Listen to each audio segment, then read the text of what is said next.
Candid Camera was a huge part of pop culture. It started on radio in 1947, produced and hosted by Allen Funt. On radio, it went by Candid Microphone, and actually, they continued that name as they did a bunch of theatrical shorts. We hide our microphone and make a secret recording of whatever you hear at the time it actually happened.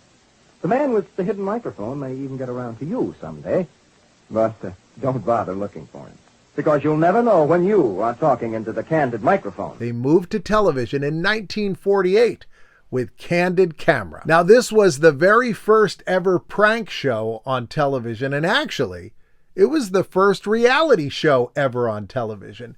The show continued in its first run until 1970 and then was picked up several more times. Allen Funt continued to host until he had a stroke in 1993 and could no longer perform, but the show continued even after he was gone. There's an episode that featured President Harry Truman. Allen Funt had learned that Truman would be walking with Secret Service in Manhattan one day. We caught him, the most important guy we ever caught, on Candid Camera. Down, and this is Good morning, east. Mr. President. This is down, and this is east.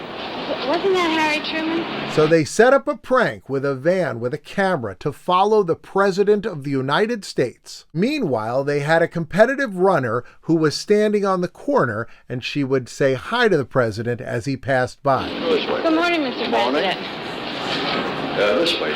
Was that who I thought it was? As soon as he passed her, she ran the other way around the block so she could meet him at each block and say hi again. After a few blocks, it didn't seem like the prank was working. So she said to the President, "Hey, don't you recognize me?" And he said, "Well..." What are you doing? You're working for that truck? What truck? That one right there. He was good-natured about it, but I feel like this is a prank that could have gone terribly wrong. Mr. Truman, would you mind smiling toward that truck over there? That's Candid Camera. Over here. That's been following you. Right here. Here's one of my favorite classic segments featuring a very pretty teacher and some young men that Nice notice. to meet you. Joe Paul. Nice to meet you. My name is Miss Darling, and I'm going to be a new teacher. I'll be right back. They would film these segments all over the country. They filmed a segment in Richmond, and since I was just in Richmond, I tracked down the spot where they filmed Candid Camera in the year 2000. You see this taxi here and this bistro. And today it's this faux restaurant. And this sign here said Jerry Parton Salon. I think it might be the angle. It might have been this one, but either here or here. There was a bride and a groom, and then another man in a tuxedo came out, and the groom said to the driver, "Oh, that's my best friend." And the best friend, high fives him, says goodbye to him, and then goes over to the wife and gives her a hug, then gives her a kiss. And the kiss takes a little long, then kind of just starts making out with her. And the whole time the groom's just like, yep, they're very close. They're good friends. That's my best man. Well, how can I help you? Help her? And that happened right here.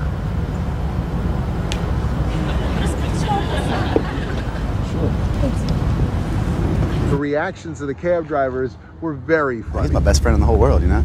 The best friend? I'd kill him. You'd kill him? Oh, The guy said, "Oh, she really hates to say goodbye." And he said, "I don't think she does." she hates goodbyes, you know? It's like she enjoys them. Look, you're on Candid Camera. Candid Camera would have been right here.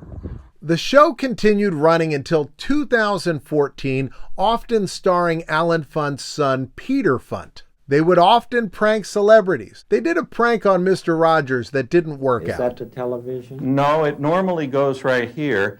I had to pull it out and put it in another room. That's great. Did you need a TV? No. Because I think America watches too much television. I agree. My name's Peter Funt, Fred. My dad started the Candid Camera show years ago, and we tried to trick you today with a hidden camera. Is that what that is? Unfortunately, this is not your real room. They're going to give you a TV whether you like it or not. They did a gag at a movie theater where they told people they were recycling uneaten popcorn. I want the popcorn because my fingers are So I just paid like $8.50 to come see a movie, and you're gonna tell me that I have to eat something that some fat slob couldn't finish off the floor? How about you eat some of it? Okay, I'm really germ conscious. Okay, I just want it out of there. Right. That's all I want. You look right over there and smile. You're on Candid Camera. This one, they were at the DMV and they had some very interesting license plates. You're really going to make me leave with these plates? Well, those have, been committed to your vehicle. Could think it was stupid. Maybe, if you were stupid. Here's a crazy story. Allen Funt was on an American Airlines plane from Newark to Miami. Hijackers boarded the plane and demanded that the pilot take them to Cuba. Passengers aboard the plane saw Funt, recognized him, and said, "Oh, this isn't real. This is a prank. Where's the cameras, Allen?" But Allen tried to assure them this is not a prank. This is not a gag. But the passengers didn't believe him, and none of them took this event seriously until they touched down in Cuba. Thankfully, no one was hurt, and the plane eventually ended up in Miami. But boy, what a crazy day that was. I'm worried about you being the pilot. Well, they turned the plane upside down when we went over the camera. You ever see the Candid Camera show? Now, after the show first ended in 1970, Allen Funt tried to adapt the series in a different way, making 2 films that were X-rated. One of them, which followed the Candid Camera concept, was called What Do You Say to a Naked Lady? How you doing, naked lady? You tell me where Mr. Price's office is? I don't know. What do you say to a naked lady?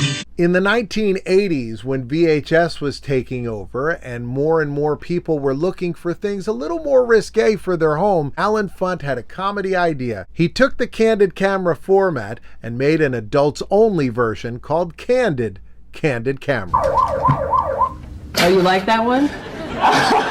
I really have no big opinion. Apparently the computer thinks I like it. Just incredible. I'm trying really hard. Yeah. This time it's saying smile because you're on Candid Camera. If you look right over there. Are you serious? Allen Funt was a very interesting man. He taught psychology at Monterey Peninsula College. He also believed very strongly that laughter was indeed a great medicine. He had special VHS cassettes produced full of Candid Camera compilations. These were then given to hospitals to show to patients to try to lighten their mood and make them feel better. Am I on Candid Camera? They made a Candid Camera board game, and I'm sad that I don't have it. In the board game, each player tries to set up their hidden camera and then get their opponent to go into the room. It's like an Airbnb board game. The phrase, "smile, you're on Candid Camera," became such a big part of the lexicon.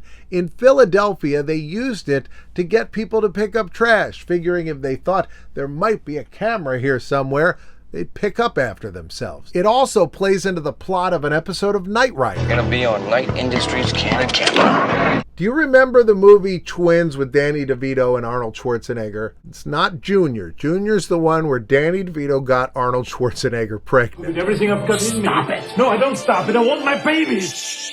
But in Twins, you find out that Danny DeVito and Arnold Schwarzenegger are twin brothers. Shocking, funny. And so Danny DeVito wondered, What is this, Candid Camera?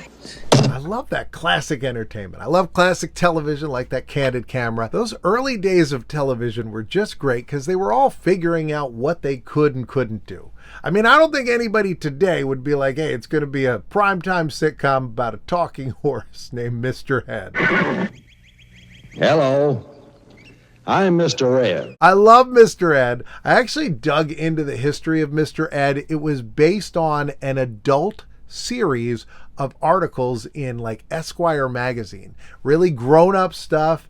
Mr. Ed was a hard-drinking horse. The producer of the TV series wanted to license Francis the Talking Mule. When he couldn't get the rights to that, he heard about this Mr. Ed and said, maybe we can adapt that to Francis the Talking Mule. And he did. I made a video all about the details of that transition. You can watch it right up here.